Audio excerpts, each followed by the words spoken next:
As most people know by now, the Great New York State Fair for this summer has been canceled. Disappointing to a lot of people, but not shocking. I think one of those people would be the State Fair director himself, Troy Waffner, who's joining us tonight. Troy, thanks for being with us. I appreciate it very much. Thanks for having me, Jeff. It's good to see you. Even though it is a little sad, it's a little depressing. It takes a little bit of zest out of the summer without the State Fair, but we'll get through it.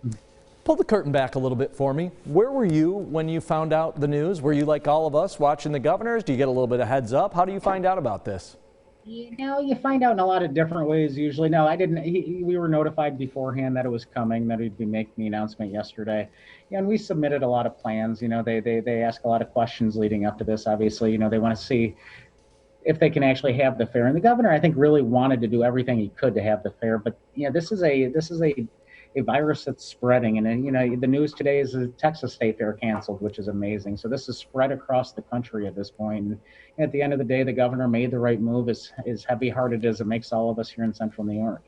So it sounds like you were coming up with as many different options. I guess give me the one where they just said, this just doesn't make sense. Doing it this way while reduced just doesn't make sense, and we're going to finally pull the plug. Where did we get up to? I didn't get that specific of feedback, but you could see it coming, and I did. I provided a menu of options that could happen with crowd capacities, and face masks, and social distancing, and all of that. But it's tough to go from, I think the governor's up to you can have a crowd of 50 people together. It's good I heard to go from 50 people to 150,000 in whatever would have been 40 days, 30 days. So I think once you're at that point, you realize it's coming. And I think he waited so long because he said yesterday it hurt him personally, or it was a tough decision for him, and I believe him. He's put a lot of money into the fair. He certainly loves the fair. He shows up every year and really walks around. And I think he just wanted to take as much time to see if there was a way to do it safely. And when he realized there wasn't, he had to pull the plug in. How deep were we into this in terms of vendors? Were they already signed up, fees paid? All those groups that we're so used to seeing. Dairy Association, 4-H, all those kinds of people. How deep were they, and how difficult is it to pull the plug? And what do you have to do now with working with all of them? Well, there's a couple different layers. The entertainers, we'd had almost a full schedule booked out at the Experience Stage in Chevyport. We let them know through our entertainment buyer yesterday that we canceled. We're working with some of them on rebooking, some of them on just making sure that they're okay.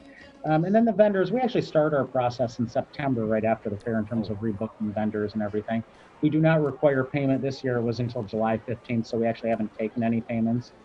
And one of the big questions that keeps coming up is we did do a ticket sale and we sold about 10,000 tickets. We are going to automatically refund everybody's money. We're not at that point yet. We're working with our ticket provider, but everybody will see that money come back in and not do it right. So what happens now? You kick back and relax? Something tells me that's probably not going to happen, right?